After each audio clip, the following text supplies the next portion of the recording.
Hey y'all, Southern Sleuth again, and it's time for another Nancy Drew analysis. Which breed of dog would each Nancy Drew video game character have? This is video 7 of, here we go, as long as we can keep going. So if you haven't already watched video number 1 about the series, go back and take a look for some further context. It's the one about main Nancy Drew characters. I'll link it in the description. I do want to clarify that these are breeds I think they would own, not necessarily the ones they would turn into if given the chance to become a dog. It's a small distinction, but it does play into some of the breeds I choose that don't 100% match their personalities.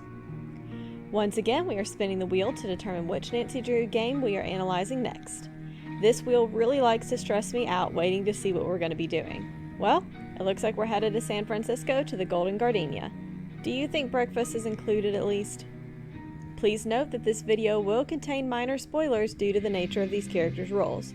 So if you have not completed Message in a Haunted Mansion, I do recommend skipping this video and waiting for the next one. You can just go back and watch the other ones, especially if you need a little bit more context.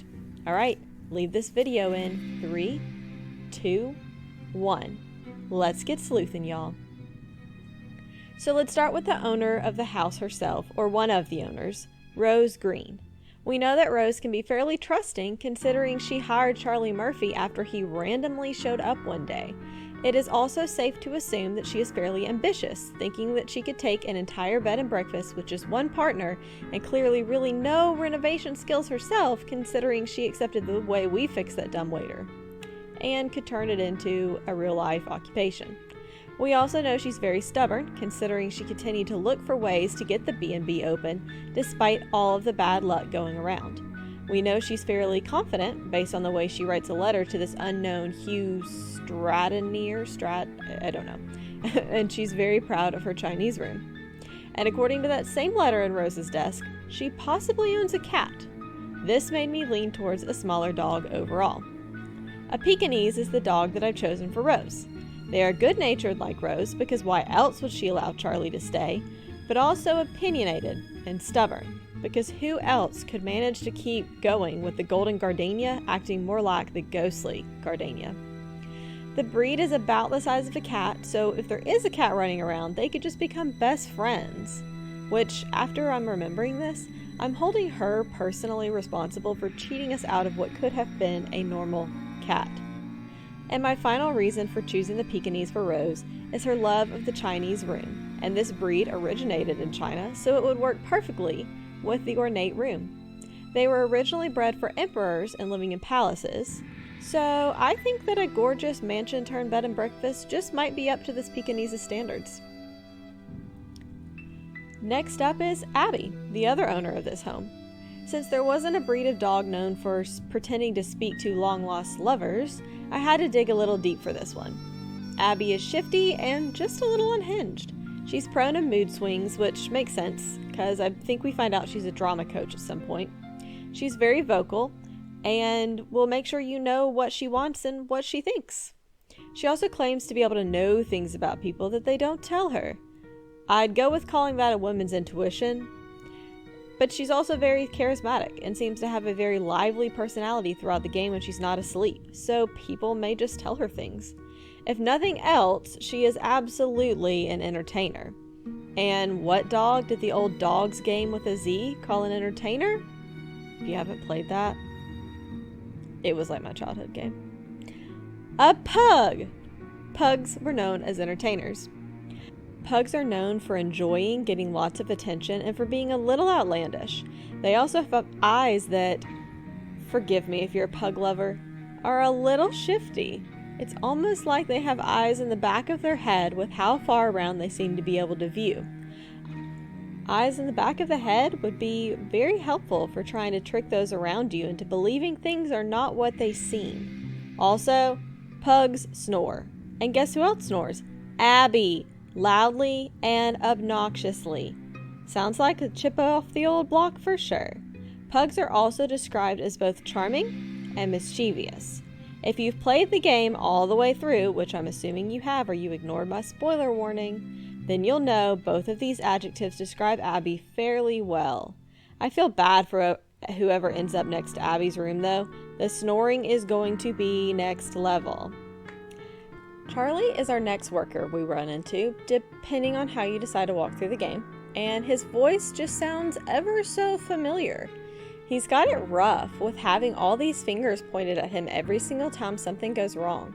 Despite all of this, he is confident he can fix whatever goes wrong and is very eager to please Rose, even though he may never be able to impress Abby. Despite him trying his best, he simply cannot seem to catch a break. Regardless, Charlie always seems to be working to better himself and is an all-around pleasant character to interact with. If you have watched my first video, you'll know that Ned Nickerson is given a retriever. Since Charlie and Ned share the voice of Scott Carty, I thought it would be appropriate to give Charlie a flat-coated retriever. Still a retriever, but looks a little different. I never knew just how many specific types of retrievers there were until I started the series. The flat-coated retriever is also known for being eager to please and having a puppy attitude for most of its life. This can make them either endearing, as Charlie seems to be to Rose, or exhausting, as Charlie seems to be to Abby. They're an optimistic breed and will keep going until they've accomplished their tasks and proven themselves. Being very affectionate, this dog breed would also give Charlie an ally in the mansion where he seems to always be the one drawing the short stick. Perhaps the dog could also keep him warm in his less than ideal living situation. The last suspect in this scenario is Lewis Chandler. Unfortunately, there isn't a dog breed related to a chandelier at all, or that would make this super simple. I would also comically give him a golden retriever. Once again, my spoiler warnings are there for a very good reason. But that breed is already taken and just might be a little too on the nose. From what we know about Lewis, he's an antiques dealer who thinks highly of the past and what he can gain from it. He is endlessly curious and highly spirited, even if maybe it's not always for the best. There's also a book in Secrets Can Kill written by a Lewis Chandler called The Saboteur, and if that doesn't tell you everything you need to know, somebody owes Charlie an apology. So for Lewis, I picked the Basenji. They are one of the older dog breeds, giving Lewis something to research as he goes to pick out his new pet. Instead of barking, they make yodeling noises. While Lewis definitely does not yodel that we know of, what comes out of his mouth is definitely unusual.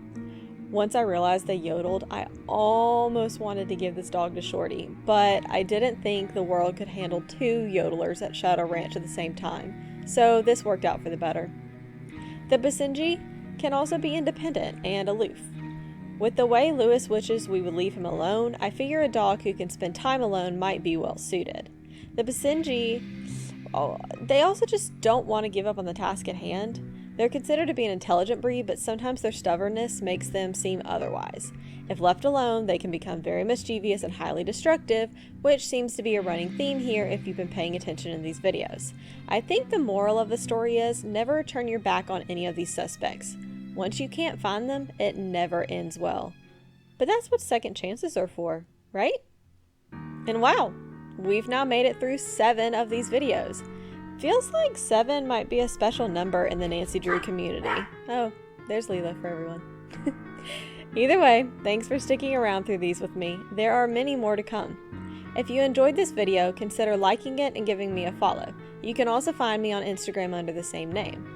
As always, I'd love to hear your thoughts in the comments about what other breeds these characters might go with.